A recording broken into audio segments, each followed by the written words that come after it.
23 years ago, I was confronted that my son was not just lost, but he was rejecting Christ and everything about him.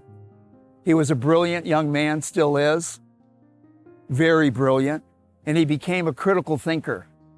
And God doesn't fit in the logical box. So he confronted me that he was done and don't mention it again, ever. I was broken. It was the first time in my life I remember crying in my life. I found myself in my pastor's office sobbing uncontrollably. But the Lord spoke to me and said, "Your weeping over your son is the same weeping I have over all the sons out there." And he encouraged me to go and help him get those sons. The next chapter for me is empowering, equipping, and encouraging the next group of leaders. I have many sons now. And these many sons, I treat them like they're my son.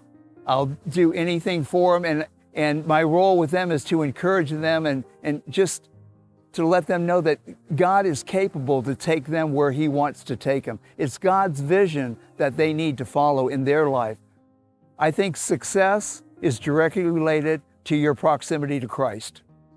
The closer you stay, the more you abide in Him, the more you're going to find the fruit that He wants. But He needs to kind of get us out of the way a little bit because it can't be about self. It's got to be about others. I think there's power and strength in serving others for His name's sake and for His glory. And I began the skateboard ministry at Olive Baptist Church, and it was not really well received by the traditional people, but it was well received by the skaters. We began that in 2000. The kids came. In traveling to South Africa, I was staying at Roy Harley's house, and Roy gave me as a gift the On the Rocks video. I took them home. This is 2010. I contacted a local surf shop, asked them if I could have their event space, which is over the shop. They gave it to me for 6 weeks, and we launched On the Rocks. I think our success with that was we weren't launching it as church. We were launching it as an event, as an outreach. We marketed it through the local surf reports. So the surfers were getting it from the shops. And they were coming, seeing the videos, but we also provided a buffet dinner. Everything was free. They could eat as much as they want. We had gear to give away. We began to share the gospel. About 4 to 5 weeks in, people were like, "Well, is it ending?" It's like, why would you stop? So we now have continued. It's 11 years later, and it's the same volunteers from 11 years ago are now the leaders and workers in our church.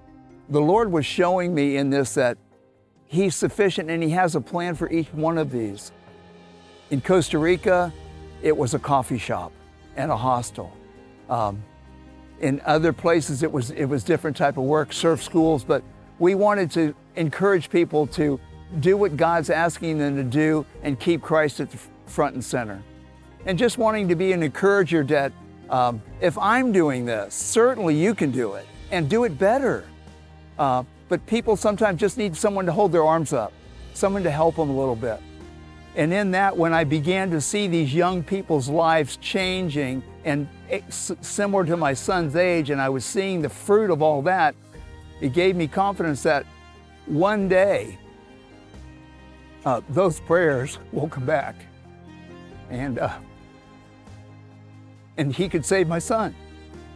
But in the meantime, be busy, be about my work. And I think that the power came from the brokenness. And the brokenness softened my heart. And in that, allowed me to do ministry.